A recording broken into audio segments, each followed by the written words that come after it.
తెలుగువారి పండుగ నూతన సంవత్సర పండుగ ఉగాది పండుగ. ఈ సందర్భంగా గౌరవ ముఖ్యమంత్రి గారు ఏదైతే ఈ రాష్ట్రంలో ఉన్నటువంటి యువతను దృష్టిలో పెట్టుకుని జాబ్ క్యాలెండర్ని విడుదల చేశారు. 10,090 మందికి ఉద్యోగాలు ఇస్తామని చెప్పి నేను చెప్పడం జరిగింది. ఇది చాలా శుభ పరిణామం. ఎందుకంటే గతంలో ఇప్పటి వరకు ఈ 20 నెలల్లో 6,28,347 మందికి ఈ ప్రభుత్వం వచ్చిన తర్వాత, కూటమి ప్రభుత్వం వచ్చిన తర్వాత ఉద్యోగ కల్పన చేయడం జరిగింది.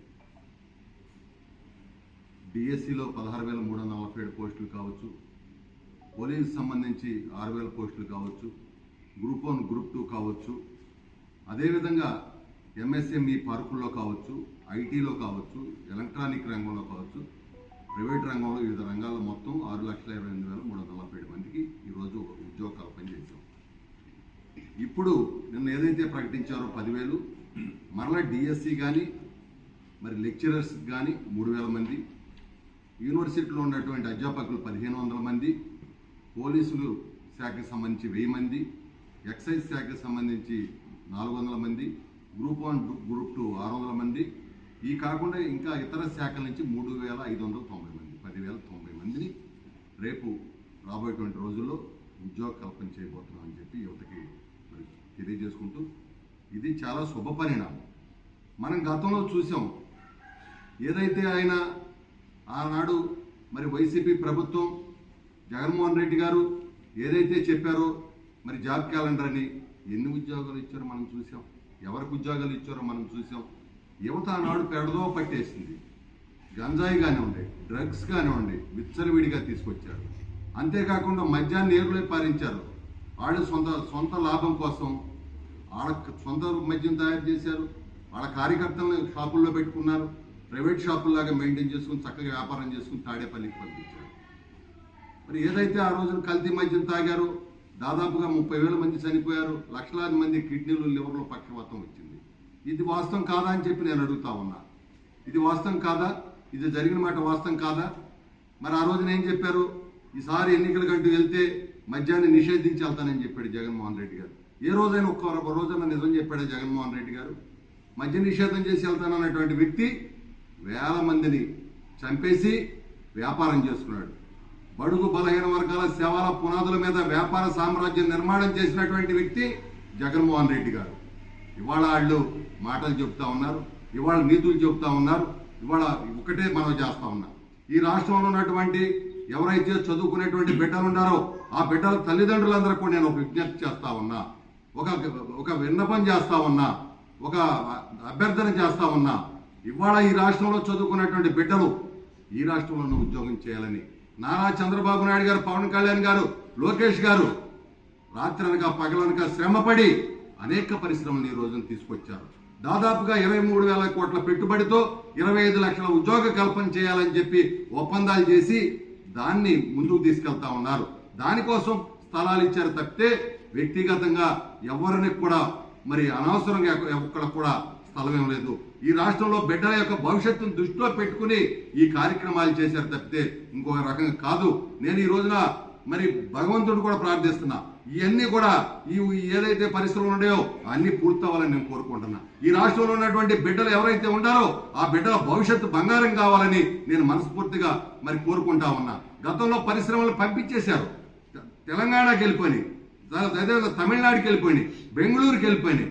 ఎందుకంటే వాళ్ళు ఆ రోజున ప్రతి ఒక్క పరిశ్రమని వాళ్ళ బెదిరించడం వల్ల గల్లా జయదేవ్ గారు మరి ఆ రోజున అమ్రాన్ బ్యాటరీ ఎంత పెద్ద కంపెనీ, ఎంత పెద్ద పెట్టుబడి, వేలాది మంది ఉపాధి కల్పన చేసేటువంటి వాళ్ళని తరిమేసినటువంటి మరి దుర్మార్గులు ఈ ప్రభుత్వం. అదేవిధంగా ఇవాళ ఈ ప్రభుత్వం అభివృద్ధి, సంక్షేమం ఏదైతే సూపర్ 6 చెప్పామో చెప్పిన మాట ప్రకారం ఇవాళ వెళ్తా ఉన్నాం. జగన్మోహన్ రెడ్డి గారికి 1,000 రూపాయల పెన్షన్ పెంచడానికి 5 సంవత్సరాలు పట్టింది. మాకు 5 రోజుల్లోనే మేము 1,000 రూపాయల పెన్షన్ పెంచి మరి 2,000 రూపాయలు పాత బకాయిలు ఇచ్చి మరి ప్రతి ఒక్కరికి కూడా ఈ రాష్ట్రంలో మేము ఇవ్వటం జరిగిందని తెలియజేస్తా ఉన్నాం. అదేవిధంగా మరి ఏదైతే సూపర్ 6 లో భాగంగా ఉచిత బస్సు కావచ్చు, అన్నదాత సుఖీ భావ కావచ్చు, మరి అదేవిధంగా మరి మహిళలకి 3 గ్యాస్ బండ్లు ఇచ్చేటువంటి కార్యక్రమం కావచ్చు, ఇవన్నీ కూడా ఒక పక్కన సంక్షేమం చేస్తూ అభివృద్ధి విషయంలో కూడా ఒకసారి మిమ్మల్ని ఆలోచన చేయమని నేను అడుగుతా ఉన్నా. గత 5 సంవత్సరాలుగా ఈ రాష్ట్రంలో ఉన్నటువంటి రోడ్ల పరిస్థితి అందరికి కూడా తెలుసు. మన జిల్లాలో గన్నవరం దగ్గర మరి ఎంపీపీనో తెలియదే వైస్ ఎంపీపీనో గోతుల్లో పడి చనిపోయినటువంటి విషయం వాస్తవం కాదని నేను అడుగుతా ఉన్నా. ఆ గోతులు పుడ్చడానికి వేల కోట్ల రూపాయలు ఈ ప్రభుత్వం ఖర్చు పెట్టింది. నేను అడుగుతా ఉన్నా, 2014-19 మధ్యన నారా చంద్రబాబు నాయుడు గారు తెలుగుదేశం ప్రభుత్వం అధికారంలో ఉన్నప్పుడు ఆనాడు ప్రధానమంత్రి నరేంద్ర మోడీ గారు 10,000 కిలోమీటర్ల సిమెంట్ రోడ్లని ఉపాధి హామీ పథకంలో వేయమంటే 25,000 కిలోమీటర్ల సిమెంట్ రోడ్లని ఆ రోజు రాష్ట్రంలో ఒక తెలుగుదేశం ప్రభుత్వం ఆనాడు పంచాయతీరాజ్ శాఖ మంత్రిగా ఉన్నటువంటి లోకేష్ గారు వేసిన మాట వాస్తవం కాదా? గడిచినటువంటి 5 ఏళ్లలో ఉపాధి హామీ పథకాన్ని నిధులు మొత్తం కూడా సెంటు పట్టాకి మళ్ళిచ్చి అక్కడ మట్టి బొసుక తోలి మొత్తం దోపిడీ దొంగతనం చేసిన మాట వాస్తవం కాదా? ఎక్కడ వీళ్ళు రోడ్లు వేశారు?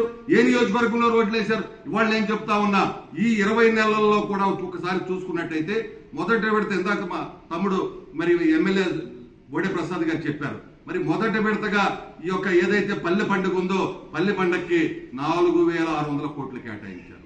రెండో విడత వచ్చేపాటికి 2,400 కోట్లు కేటాయించారు. అంతేకాకుండా ఏదైతే 15th ఫైనాన్స్ నిధులు ఉన్నాయో ఆ 15th ఫైనాన్స్ నిధులు దాదాపుగా 4,200 కోట్ల రూపాయలు ఇవాళ పంచాయతీలకు కానీ, మండల పరిషత్లకు కానీ, జిల్లా పరిషత్ కానీ ఇవాళ ఈ ప్రభుత్వం వచ్చిన తర్వాత ఇచ్చారు. గతంలో ఇదే జగన్మోహన్ రెడ్డి గారు 9,000 కోట్ల రూపాయల నిధుల్ని, స్థానిక సంస్థలు రావాల్సిన నిధుల్ని దారి మళ్లించిన మాట వాస్తవం కాదా అని చెప్పి నేను అడుగుతా ఉన్నా. ఇవాళ ఎవరైతే సర్పంచులు, ఎంపీపీలు, జడ్పీటీసీలు ఆళ్లే ఉంటారు, ఆళ్లే వెళ్ళి అడగమనండి, ఆళ్లే వెళ్ళి చెప్పమనండి. కాదంటే మేము దేనికైనా సిద్ధమని చెప్పి ఈ రోజు తెలియజేస్తా ఉన్నాం. ఆ విధంగా ప్రతి గ్రామంలో ఇవాళ ఈ నియోజకవర్గంలో కూడా ఇప్పటి వరకు సుమారుగా 30 కోట్ల రూపాయలతో ఉపాధి హామీ పథకం కింద ఇవాళ ఈ బోడే ప్రసాద్ గారి నాయకత్వంలో ఇక్కడ రోడ్లు వేసుకుంటూ జరిగింది. ఈ కాకుండా బీటీ రోడ్లు వేశారు, ఈ కాకుండా R&B రోడ్లు వేశారు, ఈ కాకుండా మరి ఏదైతే రిపేర్లు ఉండేవో రిపేర్లు చేయించారు రోడ్లకి. ఇది వాస్తవం కాదా అని చెప్పి నియోజకవర్గంలో ప్రజలు కూడా ఒకసారి ఆలోచన చేయమని అడుగుతా ఉన్నా. ఈ విధంగా గత ప్రభుత్వానికి ఈ ప్రభుత్వానికి ఈ విషయంలో ఒకసారి చూడండి. ఎందుకంటే ఇవాళ 20 నెలల్లో మరి పవన్ కళ్యాణ్ గారు పంచాయతీరాజ్ శాఖ మంత్రిగా ఈ కార్యక్రమాలు చేశారు. గౌరవ ముఖ్యమంత్రి గారు ఎప్పుడు కూడా ఉపాధి హామీ పథకాన్ని ప్రజలకు, పల్లెలకు ఉపయోగించిన విషయం మనందరం కూడా తెలుసు అని చెప్పి సందర్భంగా తెలియజేసుకుంటూ, ఈ విధంగా ఇవాళ ప్రభుత్వం త్రిశూల వ్యూహం తెలుతుంది: అభివృద్ధి, సంక్షేమం, బిడ్డల భవిష్యత్తు. ఈ విధంగా రాబోయేటువంటి రోజుల్లో మరి ముఖ్యంగా అభివృద్ధి, సంక్షేమాన్ని, బిడ్డల భవిష్యత్తులో దృష్టిలో పెట్టుకుని మరింత ముందుకు వెళ్లాలని మనస్ఫూర్తిగా కోరుకుంటూ, మరింత ప్రతి నియోజకవర్గంలో కూడా అభివృద్ధి, సంక్షేమంతో పాటు బిడ్డలకు కావలసినటువంటి భవిష్యత్తు కూడా బాటలేస్తామని చెప్పి తెలియజేస్తా ఉన్నాం.